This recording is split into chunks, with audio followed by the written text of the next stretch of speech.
Well, hello, everybody. Hello, Miss Jenn, my favorite. I've missed you. You've been gone for too long. I know I have been. Sorry. It's been crazy, but it's good. As everybody knows, my husband had a major traumatic brain injury and he had a massive blood clot. But he on April 9th, Candy, they told me they didn't know if he would wake up.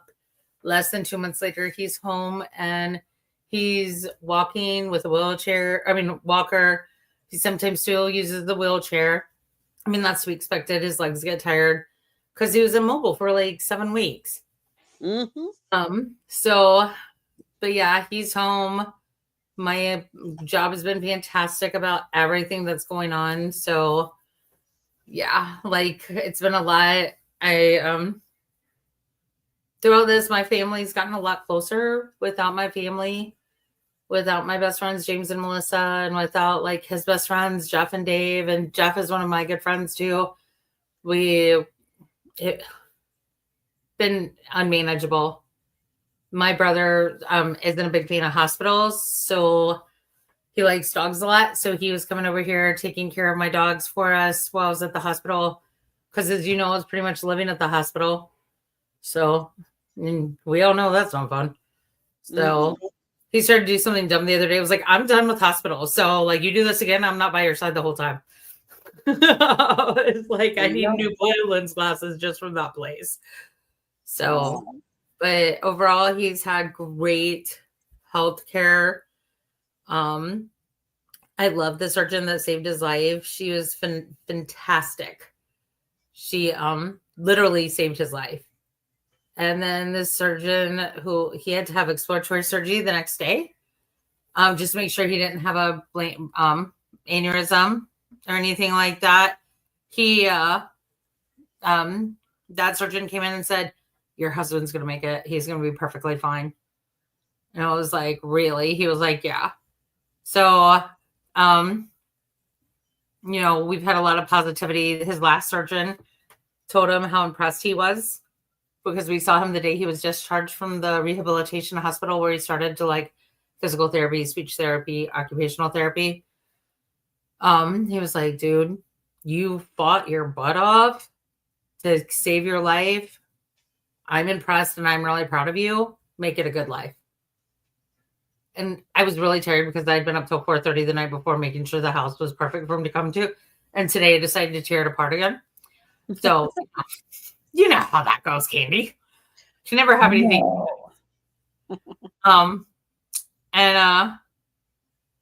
He okay. Sorry, I was trying to do something. That's okay. And I reminded my husband of what that surgeon said to him.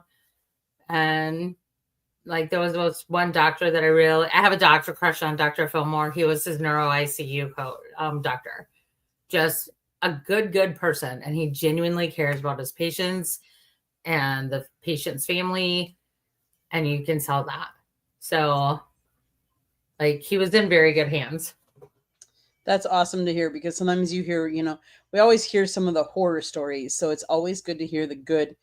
And you know what, Jenn, that really is our feel-good story today, I think, because I am so proud of you and your husband for all you fought through and to fight back and to keep going and to not give up and to be able, honestly, part of it too is you being able to open up and rely on us too, because you draw from us.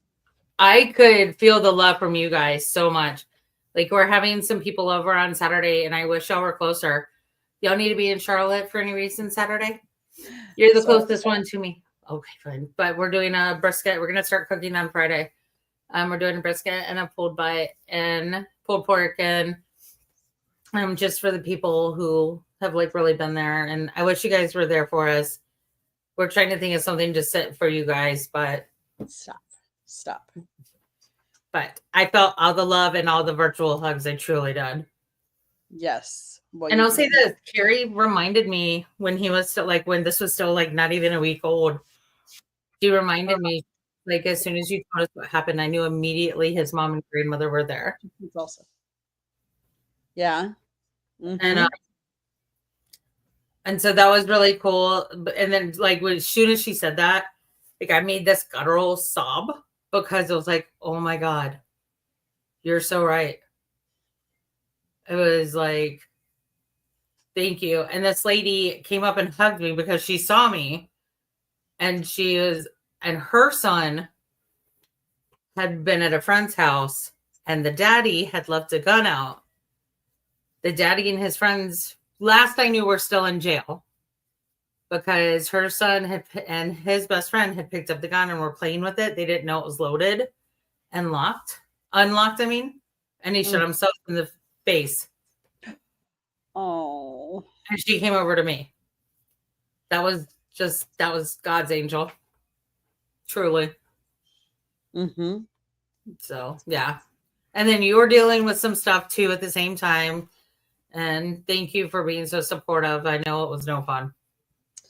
You know what? That's the one thing we all can do for each other that I think sometimes gets lost in the shuffle, is just being there for others. You know what I mean? Like, and it doesn't mean I have to physically be there, but it could be like, hey, you needed to chat or you needed to talk. Like, pick up the phone and call people, talk to people, be there for people, because you just never know. And that goes such a long ways. It really does. And people are oftentimes like kind of afraid, but I welcomed it. And then I would call you too. I called you in the middle of work a couple of times. Sorry about that. Carrie and Megan got it too. And that's what makes us special. Yeah. That's what gives us our panache. And because we're actually friends and we actually literally and genuinely care about each other and significant others. Correct. I mean, except for that Scott. That Scott, he's the wild cracker, man. He is. He's the wild X Factor, He is. But we love him too. So we do. That bombastic voice. That's true. That is true. Well, there's been all kinds of things happening in the sports world. I mean, like, let's see that. I mean, the NHL playoffs are going on. I have to, we have to mention that. Kudos to the Florida Panthers. They won last night, convincingly won. Like, it was 1-1 in the series until last night. The Panthers won 6-1. And I'll tell you, if any of you are hockey fans out there, that was the game to watch, because, and I don't mean that for Oilers fans, because they're probably going to be like, that was horrible and stuff like that. But it's been a really good series. But if you are into hockey and fighting, oh my goodness, that third period, all 5 guys were fighting with the other 5 guys. Right? I mean, if you watched it, you saw. See, that's what hockey's supposed to be.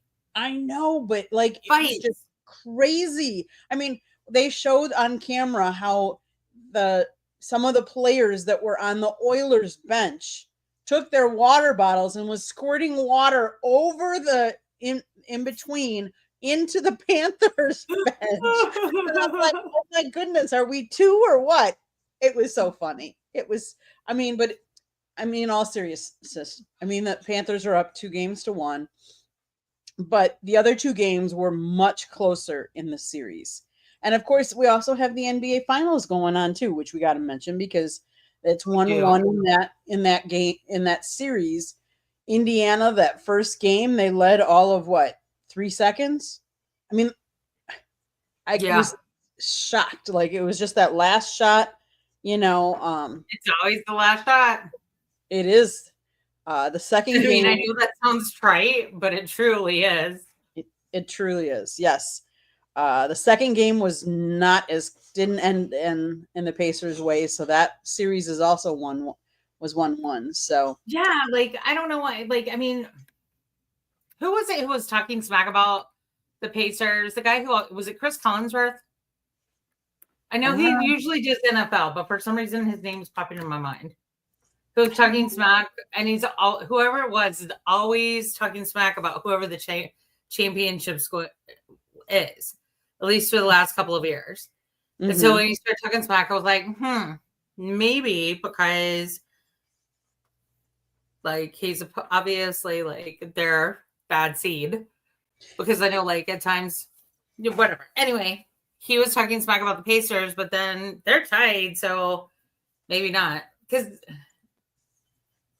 well, let's face it, though, that it is not a high market team or East Coast, West Coast. It's not one of the big market teams. It's not one of the Lakers or the Celtics or, you know. So I'm sure viewership is down. And Ji, we just want to say hi. Much love. We haven't seen you in a while, so glad you're here. But yeah, so that series has been going on. And I know there was some other things, Jen. I know there was something you wanted to talk about. Yeah, so Katie Ledecky actually won a third championship. And this won their third event. Won her third event on Saturday at the World Championships hosted by Toyota. And she extended her 15-year win streak in the 1500 meter freestyle. And she holds the 23 fastest times in history. Oh my goodness. And she clocked 15 minutes, 36.76 seconds, distancing the field by more than 25 seconds in Indianapolis.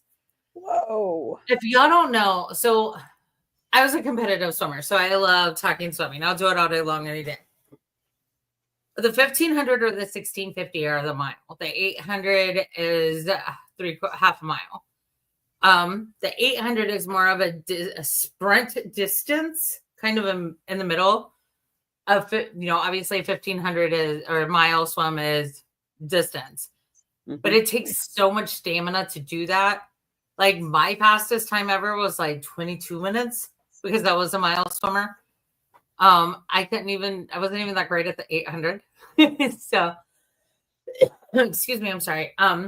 But just her career, like I don't feel like Katie Ledecky gets as much recognition as Michael Phelps. Right. But she's actually won more. He's won more in the Olympics. But overall championships and titles, she's won more. And I love that. So J.I. is saying, which is the hardest? To be honest with you, to me, the 800 is the hardest because I'm not a sprinter at all. To me, like I've got the big athletic thighs, and ironically, that's how you can tell who a distance swimmer is versus a sprinter. So like taking gender out of it, but look at Michael Phelps. His thighs are very thin, and he's a sprinter. Look at Katie Ledecky. Her thighs are thicker, not as thick as mine, but she's in better shape too. So, but she's more of a mid to long distance swimmer and an athletic athlete, more over an aerobic athlete over an anaerobic athlete. That's how you can tell the difference, and you can tell that in any sport. Like if you look at your some of your football players, your like tight ends are usually shorter or thinner because they're doing quick spurts. Whereas a lot of your D-backs are going to be going longer, so they've got the thicker thighs. So, and a lot of your quarterbacks too, because they have to run the entire field. So, yes. There we go. Actually, it's kind of the same, Jay, because that's how it was explained to me anyway. That if you're a sprinter in any sport, including running, you're going to have thinner thighs. And if you're a long distance, then you're going to have thicker thighs because most of your strength is in your legs and in your core for both. Obviously your top half, you have to be muscular because when you're running, you need to be able to push yourself too. They are, but look at their thighs. You can be skinny and have thick thighs. Look at Kim Kardashian. Interesting. Yeah. I mean, look at Katie. Look at Decky's not fat at all. Right. But like if you look at it, and it's all in, how you see how the person's built, because you can have thicker thighs and still be um petite. Like my Mm-hmm. girlfriend Tina, um, Mm-hmm. she's very petite, but she's got thick thighs. Wow. Okay, sorry. I told you I could talk on and on and on and on about No, swimming. that's fine. That's hey. I mean, I think we have to at least touch on the fact that the most watched NC2A softball game happened. Yes. We have to talk about that. ESPN sets college softball record with 2.4 million viewers in the World College World Series Finals Game 3, peaking at 2.7 million.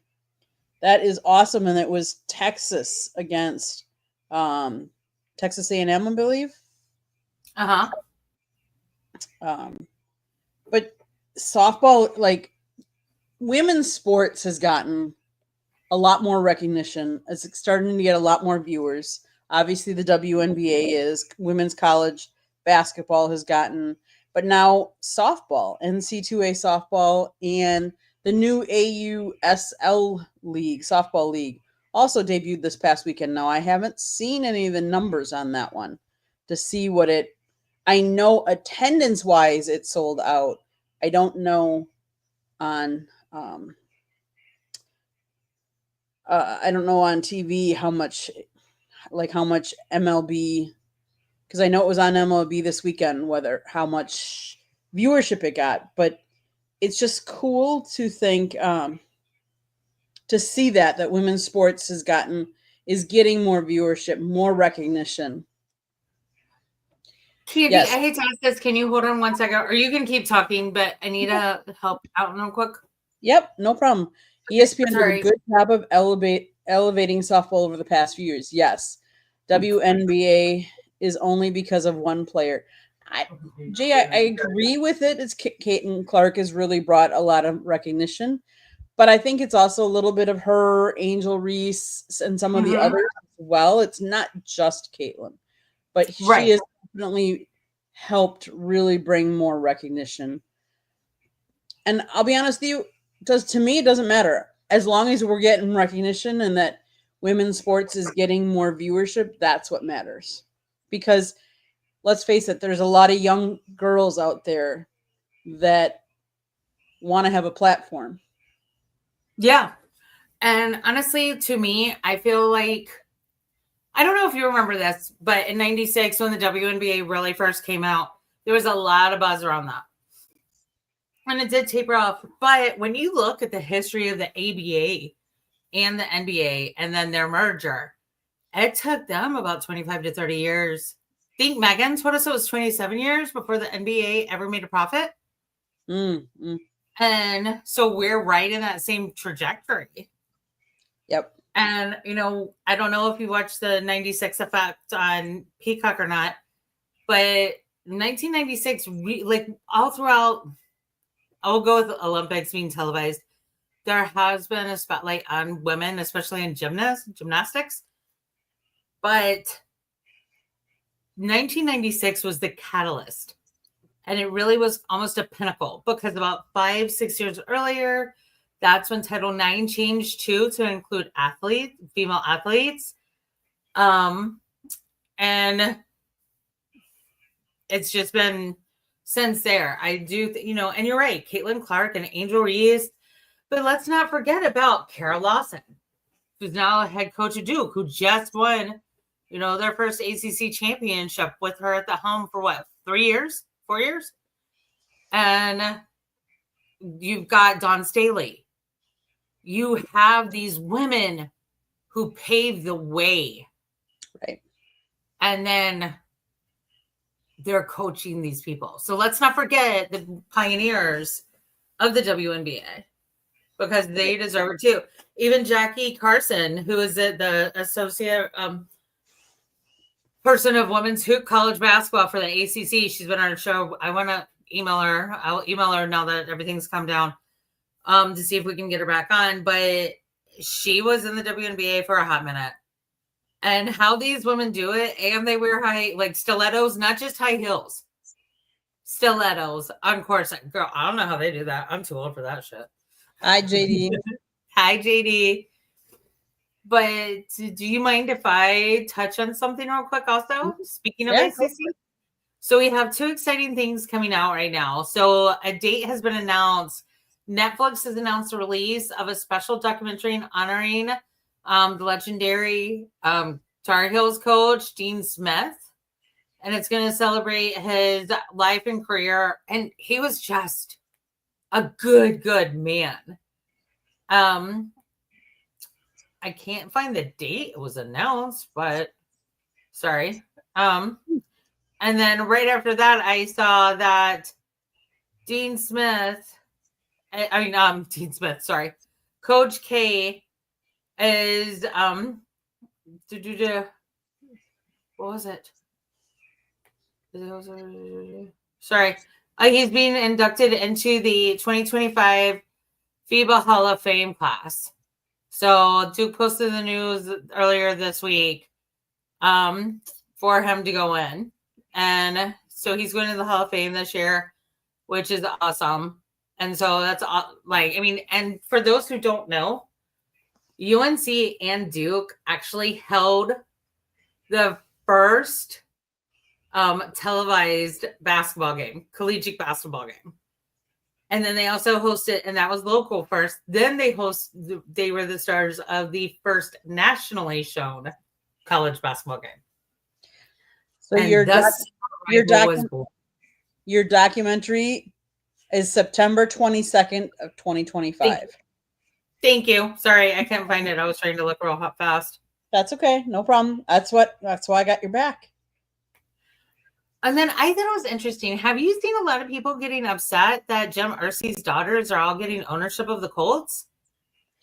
I haven't seen that they got upset, but I haven't either. I saw somebody trying to antagonize people into getting upset, and I commented back. I was like, who's poking fun at this? This is cool. Like, hopefully they don't do what the family did in Chicago with the Cubs. And they're taking different parts of it. Like one of them's doing marketing and social media. One is actually doing more the operations of the football side. And then I forgot. It was going to be more, I think, the accounting side of things, like the money side of it. I think. I could be wrong. You play to your strengths. Exactly. I mean, come on. Who is a little kid? Like, I don't know if you did or not, but me and my brothers and sisters, we always thought we would open up, and this is going to sound funny, but like a Culver's or something like that, like do a franchise, because we were obviously from Wisconsin and we loved like frozen custard and stuff like that. So we were going to open up our own frozen custard stand, and we all had like our different roles because we all are very different individuals. So, I mean, kudos to them for making it happen. Like, yeah. Awesome. And you know what? Jim Irsay just had a lot of demons, so I do hope he rests in peace. I don't know if people are saying that they shouldn't get upset. And I actually commented back, and I was like, I don't know who's making fun or upset about this. But what's the big deal? Women have been in power in the NFL for a lot longer than you realize. Right. Like we had Susan Tochi's Sanders' daughter, Marnie Schneider, on. And Susan Tochi, Schneider, was the first female in the NFL executive office. Mm-hmm. We're still going to have Kimberly Brown on. She'll be fun to talk to. She's cray. I love her. That's my girl. Mm-hmm. We're crazy together at Super Bowl. You'll see it next year. Mm-hmm. Well, and the thing that we don't know is how much have they really, the Irsay daughters, how much have they done already? Like from what I've read is they've worked in numerous capacities in the background for many years. So it's not like this is just brand new and all of a sudden, oh, here's a team and go own it. It's like Steph and Seth Curry. They were taught to play basketball by legends, by their dad, by Muggsy, by Kelly Topoka, by, so many other people, because they were on the court at a young age. These ladies have learned the business. They've been in that stadium since they were before they were born, most likely. Mommy probably didn't appreciate being in the frigid cold while pregnant, but she was there still.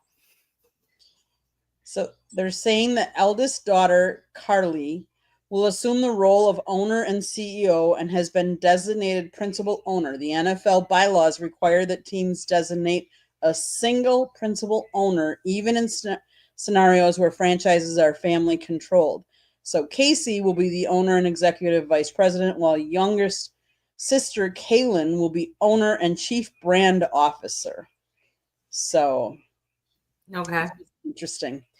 And J.I., answer to your question, my role was obviously accounting and the business, that part of it. Keeping the books, payroll, that kind of stuff. Go figure, right? And now you're a banker. Got it. Mm-hmm. Exactly. I don't know. One of my siblings was going to be a taste tester, and I'm like, what? Wait, what? But at one point, okay, let's open this up. I'll be your taste tester. I know. At one point, when we were even younger, we talked about one of the things. My grandma lived on a 120-acre farm that she owned, and I would always go up there, and she taught me how to make her homemade jam and jelly. And so at one point, they're like, okay, well, this sibling was going to provide me, these two siblings were going to provide me with the fruit. I would make the jelly, and then the other one was going to ship them off to other people and stuff like that. So we had all these different little ideas in our head, and now we live in different states, and, here it is. But anyways. And you married to somebody whose brother has a restaurant. Exactly. So it's all good. But oh, I love that, Candy. I think you and I open up a franchise of some sort. Let's do it. Could you imagine? I'm just saying, we should name it Jocks and make the guys wear like jockey, like knee-high jockey socks. Like short shorts, but fully covered because nobody wants to see all that in public. You like it, huh, Jay? I like you for liking that. Oh, J.I., I've missed you in the chat, so I'm so glad you're here. I hope you're going to be here for the Inside the Pigskin later on too, but you're moving to Oregon. I got to hear the story. Wow, that's a big move. Why are you moving to Oregon? Exactly. Like, that's a big move. Let's see. Okay, Joshua Dorr, you obviously didn't catch the beginning of the show because I did talk about the Stanley Cup Finals, Joshua. So be careful what you're saying because we did discuss it already. So, and Jay, don't be sorry. Don't be sorry. You've got family. Baby. We're just glad that you're here now. So it's okay, Josh. I just want you to stay clear that I did start. You love your NHL topics because you say that all the time. Like every time you come on and I'm on, you're always like, where's the hockey talk? Where's the hockey talk? Josh, we need to get you on to talk hockey. He's a big hockey buff fan, but just so he knows, I started with hockey. So she did. I did. And I laughed and I even I said, Joshua, you skip the opener. So that's all right. You can watch this again, Josh, on the Chicks podcast. So you can watch the entire show. Like, we'll put the link in here. I'll find it real quick. Yes. And I talked about that. And I talked about all the fights, Josh. So go back and watch it on the Chicks podcast so you can learn what we all talked about. But anyways, Jen, I should say we miss Carrie and Megan, but life happens, and so they are doing their thing right now. So, Megan is doing something really cool. So we all know she works for the minor league team in Amarillo, but she is actually directing a music fest either tonight or this coming weekend. So I'm really super excited for her. There may be a game tonight, or the music fest may have started tonight, but she doesn't even know who the headliner is. They will not tell anyone. I told her I hoped it was Post, because Post loves this country. That's just me. It's just you. That's Okay. just me. But yeah, that's awesome. That's awesome. And Carrie's son decided he needed his mom time tonight, which is very important. And I'm the last one to ever say no to that, especially after the last 2 months. I'm looking for the link, just so you know what I'm doing. Are you looking for the link for the happy story? Oh, no. For our YouTube page to post it in here. Because our happy story was what Carrie sent us. Yes. And that's Jeffrey Lurie is donating $50 million gift to open up the Autism Institute in partnership with the Children's Hospital of Philadelphia and Penn Medicine. He announced the launch of the Lurie Autism Institute this morning. It's the first of its kind institute located in Philadelphia, and it aims to be a global hub for autism research and care. That's awesome. I mean, a $50 million gift to open an institute. That's awesome. That is awesome. It really is awesome, because there's a lot unknown. And we all know people on the spectrum. And I know I wasn't ever allowed to use things like that as an excuse. I'm not autistic. I'm ADHD. And I don't think you've ever even heard me use it as an excuse, because I just don't. Nope. I was not allowed to use it as an excuse as a child, and I'm not allowed as an adult. And I hate it when I hear other people doing that too. I agree. So my husband was interviewing somebody once, and they kept talking about what they keep saying. Oh, they keep saying, oh, sorry, I have to connect.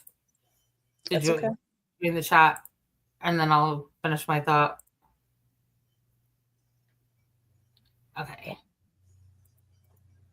Paste.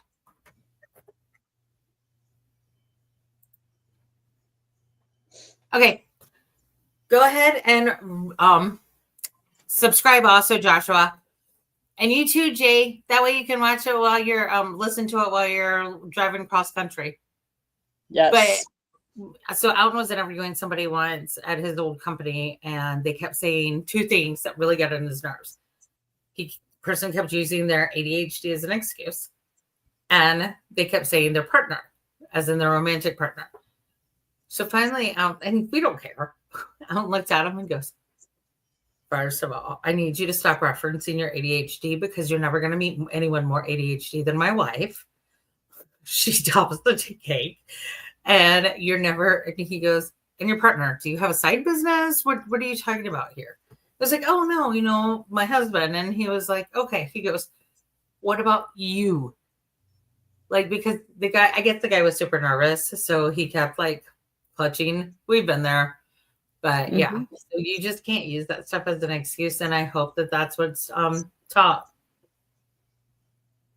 Because it's a straight, okay, I'm babbling. I'm sorry. I think I forgot how to be on air. It's been so damn long. It has been a while, hasn't it? But that's okay. We're throwing you right back into the fire, right? I've kept in touch with y'all though. Exactly. But I also know that you have Inside the Pigskin very soon, and I babbled long enough. So I'm sorry I babbled so much tonight, Candy. Oh no, you're fine. It's all good. It's all good. Hey, we've had good interaction in the chat room. Which is good. Have. I love it. And hey, I love just sitting here chatting with you, anyways. Me too. I love you, Candy. Thank you for tonight. And if anybody has any topics they want us to discuss next week, hit any of us up, me, Carrie, Candy, Megan, bring it to us. You can hit us up on the podcast, on the YouTube. Subscribe, please. And because there's a lot of really cool and unique content on there as well. Some other events that I've covered, other events that people that work with us have covered as well that I have put up there. So hit subscribe and like our content. Exactly. One shameful plug, one quick. Go buy my husband's book. It's available on Amazon, Barnes & Noble, Kindle, Google, and Apple Books. Lessons from the Microphone, Tuning into the Enduring Wisdom of Visionary Leaders. But with that, Jen, that was a shameful plug, sorry, but had to do it. No, do it. You know, I've always been a big advocate of you plugging that. Exactly. You know, anyone that takes the time to write a book, you got to do it, right? Right. And I read it twice. Exactly. With that being said, much love to everybody. Thank you for being on, you know, watching us, chatting with us. You know, we're here every Tuesday at 7:30. Come back, subscribe to the Chicks podcast. We'd love to have all the interaction. We hope you all have a great week. Miss you, Carrie and Megan. Much love. Mad love, ladies. Have a good one. Have a great show. Next show, Candy. Give Scott a hug and a kiss on the cheek for me. I will. Thanks, everybody, for watching. Thank you, guys. Bye.